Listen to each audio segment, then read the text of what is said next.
Hell yeah, let's do this. I've been excited like this for a week. I had this whole episode recorded and almost complete when I went back to check my sources.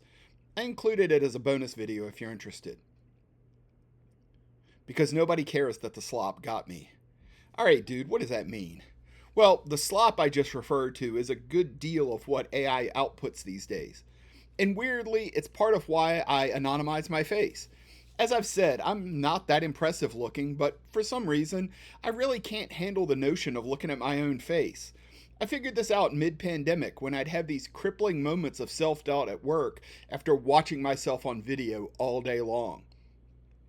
Thankfully, that's all lined out now. So, exactly how did the slop get me? Well, one evening, it steered me to a video. I'll throw some links in the description.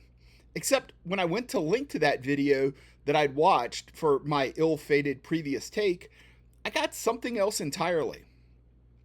It was similar content, but it wasn't quite the same. So I did what I should have done to begin with, and I Googled the ethical hacker whose name was checked in the piece that I watched.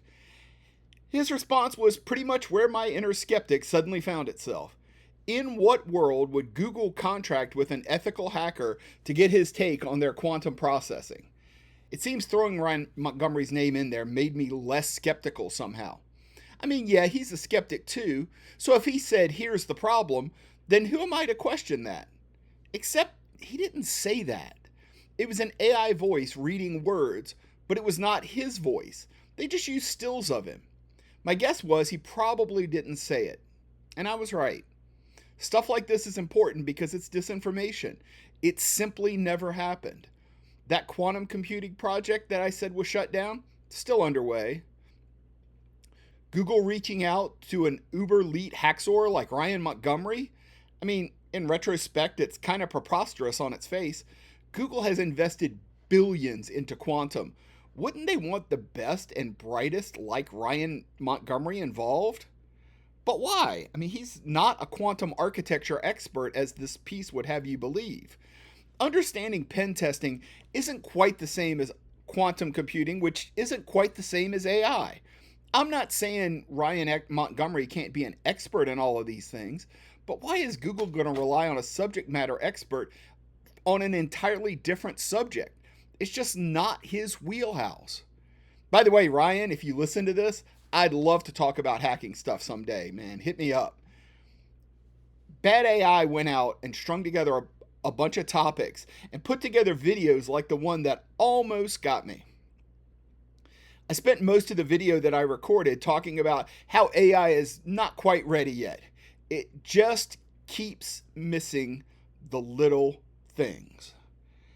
My little side trip into Sloptown also gave me reason to dig into quantum computing the slightest little bit.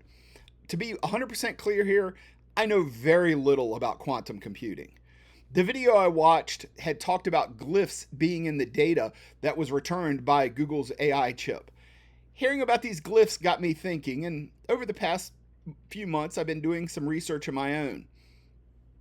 Now, the slop reported that there were reports of these glyphs, patterns in the data that quantum was returning that referred back to symbols found in things like Egyptian and Aztec artifacts. I wondered to myself, what if all of human consciousness somehow existed on a quantum plane? It certainly helps explain bits and pieces of how things like language and math and science all came to be, and how, as humankind progressed, these ideas maintained their relevance. As I shared this notion with my friends, I spoke to someone that I've literally known my entire life.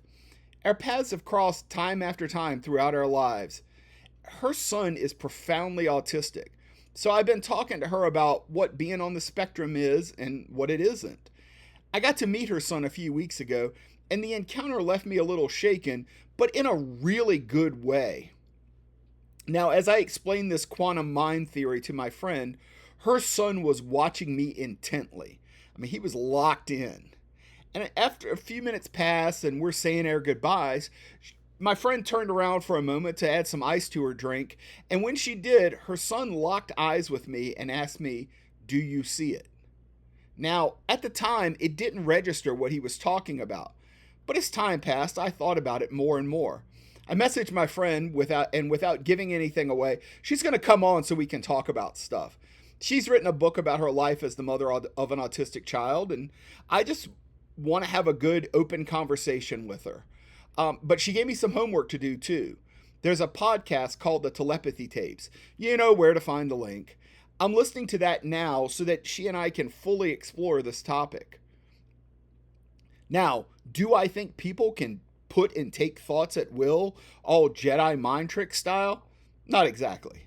But if consciousness exists on a shared plane, is it really unreasonable to think that we humans are like two-way radios, taking our inputs from this plane and from other things that we experience, processing them for ourselves, and then putting the outputs of our thought back onto this shared plane?